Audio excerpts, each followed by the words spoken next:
checked into a machine with their diabetes arm shaking and a cigarette in their mouth? What do you think this is? I know that woman. It's not fiction. Just go there and take a look who's in a gambling casino while you're working your behind off. And you'll understand why socialist dictatorships have always targeted the middle class. Because the middle class is too busy to fight back.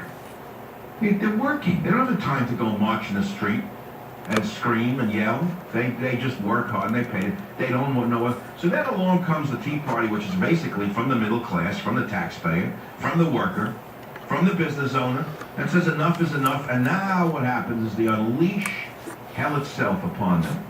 They smear them. The unions attack them. The Congressional Black Caucus smears them.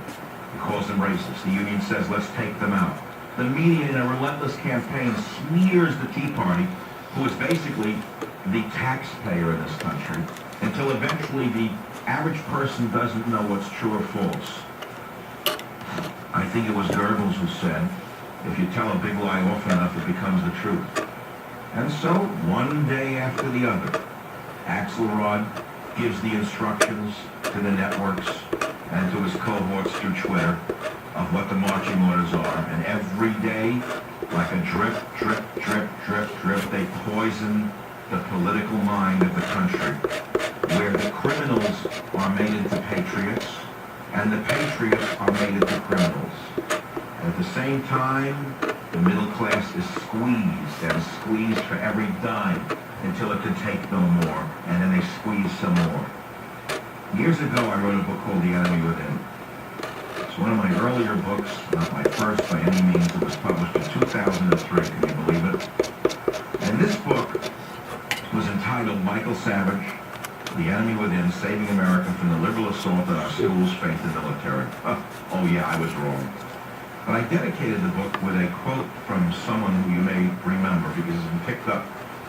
And the quote went like this: a nation can survive its fools and even the ambitious, but it cannot survive treason from within. An enemy at the gates is less formidable, for he is known and carries his banner openly. But the traitor moves amongst those within the gate freely, his sly whispers rustling through all the alleys, heard in the very halls of government itself. Excuse me a minute. For the traitor appears not a traitor. He speaks in accents familiar to his victims, and he wears their face and their arguments. He appeals to the baseness that lies deep in the hearts of all men. He rots the soul of a nation. He works secretly and unknown in the night to undermine the pillars of the city. He infects the body politic so that it can no longer resist. A murderer is less to fear.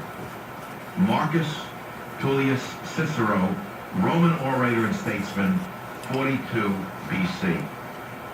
And the rhetoric I heard coming from de Blasio was exactly that, appealing to the baseness that lies deep in the hearts of all men. He kept talking about how there was inequality in New York City as though it was stolen from the poor, when the poor, in fact, don't work at all. It wasn't stolen from the poor, it was people who worked for it. But he, of course, is using class warfare, the way his boss Obama used class warfare, the way their cousin Castro used class warfare, the way their friend Chavez